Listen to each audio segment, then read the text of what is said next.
हमारे मार्क्सवादी communist party साथ ही साथ वामपंथियों ने बीते यूपीए 1 सरकार के समय में हम लोग मिनिमम कॉमन प्रोग्राम में कांग्रेस को बाहर से समर्थन किया था और हमारा मिनिमम कॉमन प्रोग्राम हम लोग ने हासिल किया था। कमेटी लोग ने बोला, मुझे भी बोलना पड़ता है, जो हमारा जब हमारे हिंदुस्तान में कोई कल कारखाना नहीं बन रहा है, पढ़ा लिखा बच्चा को नौकरी नहीं मिल रहा है, काफी तकलीफ है, तो हम लोग ने सोचा था, वामपंथियों ने सोचा था, अगर कल कारखाना नहीं खुलता है, सरकार नौकरी नहीं देती है,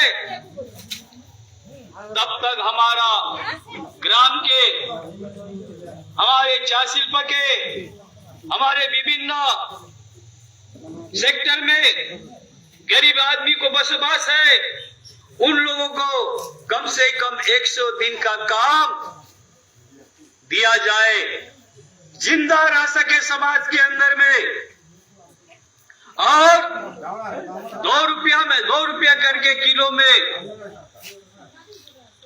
35 किलो रेशन दिया जाए। एक खाद्य सुरक्षा आइन इसको अदाई किया था। बहुत लड़ाई संग्राम के दरमियान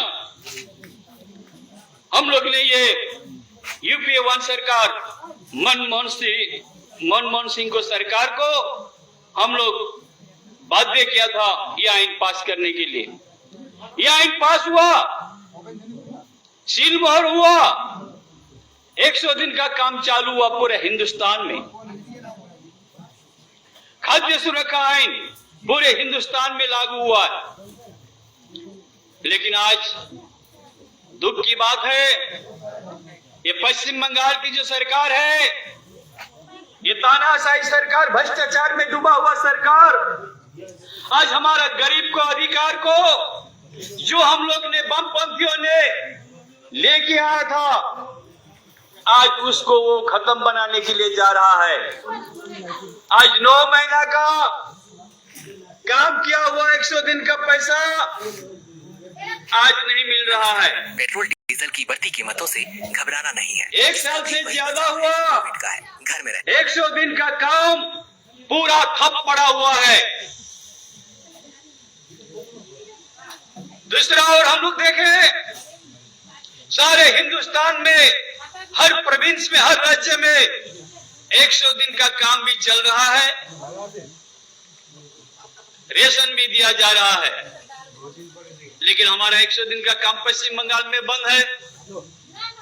हम लोग ने ये बात देके बोला, राज्य सरकार के पास में बार बार हम लोग ने बोला, हम लोग सिलीगुड़ी में भी बोला, जलपाईगुड़ी शहर में भी हम लोग आंदोलन संग्राम के जरिए बोला, डीएम का पास में भी हम लोग डेपुटेशन दिया, एसडीओ के पास में डेपुटेशन दिया, हम लोग बीडीओ के पास में डेपुटेशन दिया, आज हम लोग पंचायत में डेपुटेशन दे रहा है कि हमारा 100 दिन का काम का अधिकार कहा गया, मुझे काम क्यों नहीं मिल रहा है और हमारा काम किया हुआ वेतन क्यों नहीं मिल रहा है। यह दावी लेके आज हम लोग 2 नंबर अंग्रेजी भाषा के तहत हम लोग यहाँ सम्मिलित हुए हैं।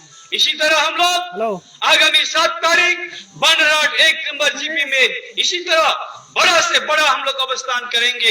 एक ही मुद्दा है हमारा, ये हमारा जो अधिकार किया हुआ 100 दिन का काम, मनरेगा का काम देना होगा। हम लोग ये विषय लेके बात बोलता है, हमारा दिल्ली में आवाज उठाया है, उन लोग बोलता है, प्रधानमंत्री बोलता है, श्री माननीय नरेंद्र मोदी साहब बोल रहे हैं कि नहीं, हम जितना भी पैसा दिया है पश्चिम बंगाल सरकार को, यह सरकार हमको हिसाब निकास नहीं दे रहा है, इसलिए हमने पैसा रोक दिया है, बंद कर दिया है। ठीक है, उन्हें हिसाब नहीं दिया, बहुत बड़ा गलत किया है, अन्याय किया है, तो सब राज्य से आप हिसाब लेने सकता है, तो पश्चिम बंगाल का मुख्यमंत्री से आप हिसाब क्यों लेने नहीं सक रहा है? क्यों उसका ऊपर में कानून नहीं लगता है? क्यों आप इसको पकड़ के जेल नहीं भरता है? भरो।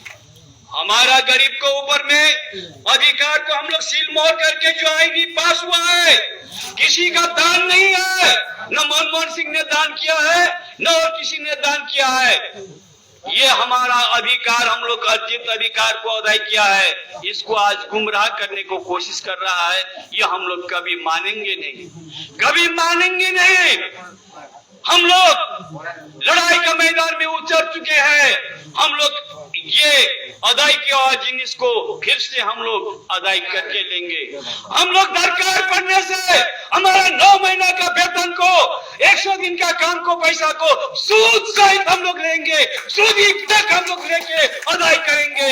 हमारा सूद सहित रुपया वापस करने होगा, 9 महीना का ब्याज, हमारा पैसा कमाया हुआ को ब्याज पैसा देने होगा, नहीं तो हम छोड़ेंगे नहीं।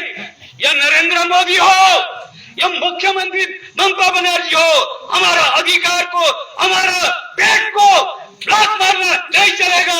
हम लोग अदाई करेंगे, लड़ाई करेंगे, और ये लड़ाई को हम लोग आगे बढ़ाएंगे और हमारे नौजवान को इस लड़ाई में सम्मिलित करेंगे, घर के पूरा परिवार को इस लड़ाई में सम्मिलित करेंगे। ये हमारा रोजी रोटी का सवाल है, ये हमारा पेट का सवाल है। आज हमारा पेट में ये दोनों सरकार लात मार रहा है, हम लोग कभी छोड़ेंगे नहीं। इसीलिए आपको मैं थोड़ा याद दिलाना चाहता हूँ, 1978 साल में हमारे पश्चिम बंगाल में ज्योति बसु सरकार के समय में ये पंचायती राज व्यवस्था गठन हुआ था। किस लिए हुआ था? कि आज मुख्यमंत्री ने बोला था पश्चिम बंगाल के ज्योति बसु ने, हम यहाँ से काम नहीं करेंगे, हम नीचे तबके का अधिकार देंगे, गांव का प्रशासन, गांव में हम पावर देंगे, गरीब आदमी को हक में, हम त्रिस्तरीय पंचायत की मार्फत से गांव को हम विकास करने को आगे बढ़ेंगे। तो हमारे पश्चिम बंगाल में 1978 साल में हमारा त्रिस्तरीय पंचायत लागू हुआ है। गांव-गांव में पंचायती राज होने के बाद में हमारा जो विकास का काम हुआ है, जो उसके आगे में 1977 साल के पहले में हमारा गांव में विकास नहीं था। आस्ते आस्ते पश्चिम बंगाल की सरकार ने गरीबों के लिए 12 क्लास तक पढ़ने को फ्री किया है, गांव-गांव में स्कूल बनाया है, गांव-गांव में हमारा बस्ती में नहर की व्यवस्था किया, रास्ता घाट की व्यवस्था है, शहर का गाड़ी गांव में ढुकता है, गांव का गाड़ी शहर में जाने का ऐसी परिकल्पना करके आज हमारा गांव का विकास हो रहा था। लेकिन आज पश्चिम बंगाल सरकार को टूटने की बात, आज टीएमसी सरकार जो आया है, ये सरकार ने तो पहला बहुत बड़ा बात बोला था। पश्चिम बंगाल सरकार ने कोई जनता को, गरीब को काम नहीं किया है। हम सरकार में आएंगे तो हम बेकारी को काम देंगे, हम विकास को और आगे बढ़ेंगे। लेकिन आज पश्चिम बंगाल में आज ये सरकार 12 साल से है, आज एक ठो शिल्प नहीं बना है, एक ठो कारखाना नहीं बना है। पश्चिम बंगाल की सरकार ने कृषि क्षेत्र में काम करके फिर से नया इंडस्ट्रियल बनाने के लिए, नया कल कारखाना बनाने के लिए हमारा वामफ्रंट सरकार ने उद्योग ग्रहण किया था और हमारा सिंगूर में नैनो कारखाना तैयारी किया था, वो बन चुका था। एक नैनो कारखाना बनने से 10 लाख युवक युवती को काम मिलता था, इलाका में डेवलपमेंट होता था और सेक्टर में और बिजनेस बढ़ता था। नैनो कारखाना बनने नहीं दिया, कारण हमारा पश्चिम बंगाल सरकार को तोड़ने के लिए नाना तरह का झूठा प्रचार करके प्रत्येक दिन आंदोलन संग्राम करके वो कृषि प्रेमी बन के आज सिंगूर कारखाना को तो उठा दिया। वो कारखाना जाके गुजरात में तैयारी हुआ, पश्चिम बंगाल में आज तक कोई कारखाना ये सरकार ने नहीं किया। कितना बड़ा दुख की बात है, कितनी बड़े तकलीफ है। आज पश्चिम बंगाल का 11 करोड़ जनता को हित में ये सरकार धोखा दिया है, ये सरकार झूठ बोला है, कोई विकास का काम नहीं किया है।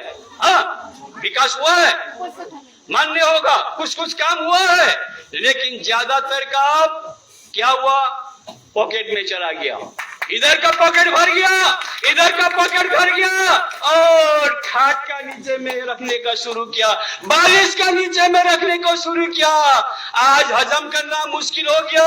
ईडी सीआईडी आ रहा है तो घर के अंदर में करोड़ों करोड़ रुपया मिलता है, सोना मिलता है, चांदी मिलता है। ये कहां से आया ये संपद? जिसका ये संपद नहीं था, आज करोड़ करोड़ रुपया इन नेताओं का घर में, इन मंत्रियों का घर में कौन लाया, कहां से आया?